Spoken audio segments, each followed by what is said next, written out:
thread that goes through the 600 person membership is a sense of thankfulness for what this country has given us, thankfulness for what our parents and grandparents did. Our grandparents, by and large, came here with absolutely nothing. They were as much economic refugees as they were immigrants, with little more than the clothes on their back. They educated us, and they gave us an opportunity to go out in the world and try and make something of ourselves. In every walk of life, Italian Americans have gone to the top. The business leaders, the educators, our mayors, our senators, proud of who they are and what they are. And they got there with that hard-scrapple immigrant background. That says you go out and work, you find a job, you work, and you do it better than the next guy did it, and you'll be recognized. It started as an organization demonstrating Italian-American pride, and then evolved into a cultural organization to promulgate the tradition of the culture of Italy and the Italian-American culture, which is a wonderful, rich culture.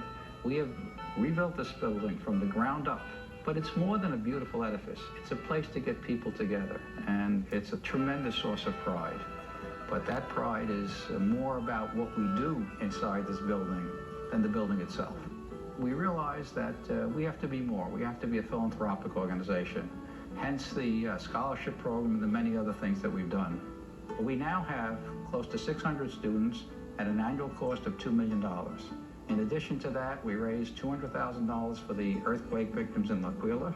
We negotiated a pact with the College Board to reinstate Italian as an offering. We lobbied the Italian government to commit to $2 million. The foundation put up another $500,000, and the National Italian American Foundation put up $500,000. So we stepped up and did what we had to do, and now that program is going to run in perpetuity. Italy has contributed more to the world than any other country of its size. And anyone who takes a trip to Italy will understand more about the culture and the history of these amazing people. This foundation is dedicated to erasing stereotypes. What we can do is educate our young, make them successful, give them an understanding of with that success comes the responsibilities our members have, and that is to give back. Lovely words from Frank Fusaro, who joins us right now, the president of the Columbus Citizens Foundation. Frank, it's great to see you. Maria, you're the best. Congratulations to you on another wonderful weekend. It's a beautiful day. Can I put a plug in for Joe? Please. I went to resorts and I saw him perform. It was absolutely outstanding. Thanks for coming down, Frank. It was so great to have you in the audience there. Senor Presidente, and God bless and bravo for all that you do. You know what? For all the kids, and for all the kids you're helping in education through the Citizens Foundation. It's what it's all about. We believe the next Joe Plumeri, the next Steve Squeri, the next Bob LaPente is going to come out of that group. We've got almost 600 kids, and if you saw the letters that we get, and they're mostly single parents, they're all of need, grandparents raising children, it is so incredibly emotional. And the thankfulness that you get when you take care of a parent's child, there's nothing better in the world. You know what I like to say is take care of a child, you're taking care of an environment, you're taking care of a community. Frank, let me ask you, you've given away $2 million of financial aid over the last year. Are the kids largely looking for aid for grammar school, high school, or college? Because I know you're looking at all three. We're looking at all three. We split 40% high school, 40% college, maybe 20% grammar school. It's the high school need that we focus on a lot, because if you can get a kid off the streets and into the right high school, he'll get directed to the right college. And anything we can do along those lines it's what we're all about. And it's our culture and our heritage. And as I said, how much Italy has contributed to the world and how lucky we are. Maria, Joe, our grandparents, they could never see this. Okay? And with the cost of education rising every year to dramatic levels, it's so great that you reach out to these families that can't afford to send their kids to school. Well, it's critical. If we don't educate our young, we'll never raise our ethnicity, and that's what we can do.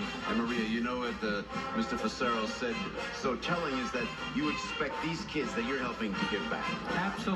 We tell them this is figuratively a loan, not quite. We expect them to pay us back by being successful, by making the most of the money, and then coming back and endowing a scholarship for another student.